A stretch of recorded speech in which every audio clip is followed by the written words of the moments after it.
So I've been working on this cabinet, this miniature cabinet, and I've got it hooked up on three sides without the screws.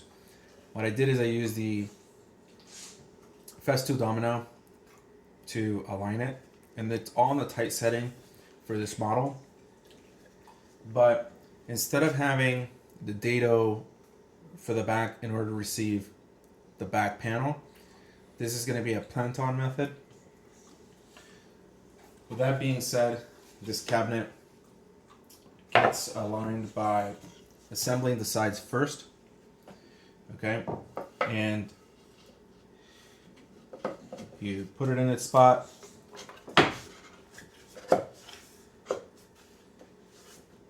You squeeze that side, and then on the back, what I suggest is putting 2 dominoes on this side, 2 dominoes on the back, which then in turn can be aligned and pressed in together in order to get the cabinet box assembled.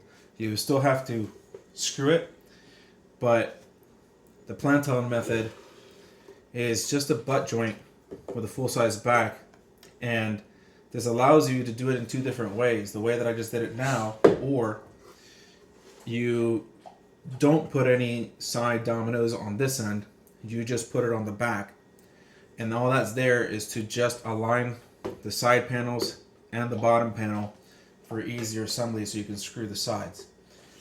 This is just so that I can have a simple model that I can carry around, but I'm also contemplating on actually using that on actual builds, because Festool does have a connector where you can literally make these holes just as how I did, and you can tie kind of like an IKEA, but a high quality IKEA furniture where you just turn it and then it cams in together, so you don't have to screw the sides.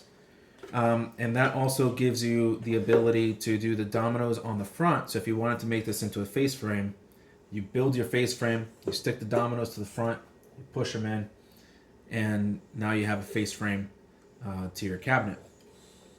The benefit to this is that I can dry fit relatively easily to make sure that everything's perfectly flush.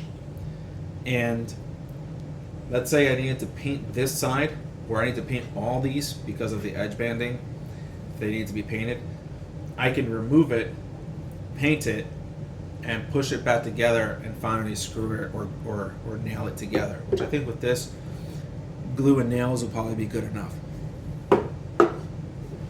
Then you get the added benefit of the full 3/4 back.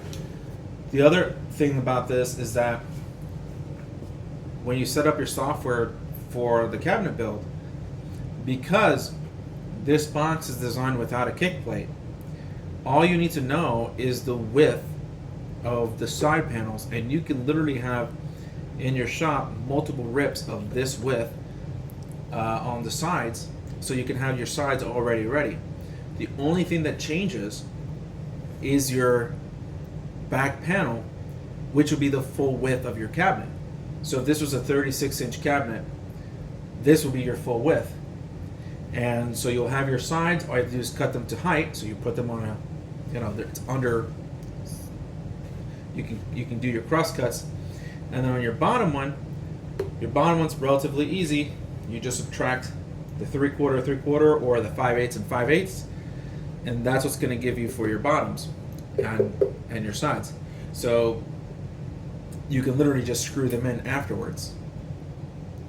So yeah. Oh, and that saves you time from having to do all the dados, because where the dominoes are placed are on the fence of the actual domino itself. So you're using the precision of the tool to put the location of the dominoes. All you have to know is how deep you have to go. So if it's a 3/4, I'm going relatively deep, 25 millimeters in, if it's on this side, and if it's on the face, you're only going on the second setting, which is about 15 millimeters.